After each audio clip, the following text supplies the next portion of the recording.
மணிகண்டா சின்மயரூபா ஸ்ரீகோவில் வாழும் வில்லாளி வீரா பாருமையா பன்புலியில் மாறுமையா சுவாமியே ஆரியங்காவின் நந்தவனமே அச்சங்கோவில் பூங்காவனமே வாருமையா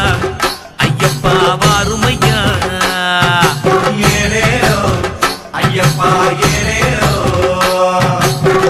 காந்தமலை ஓவியனே ஜோதி வடிவானவனே காந்த விழி பார்வையிலே கொள்ளை கொண்ட மாயவனே வாராரே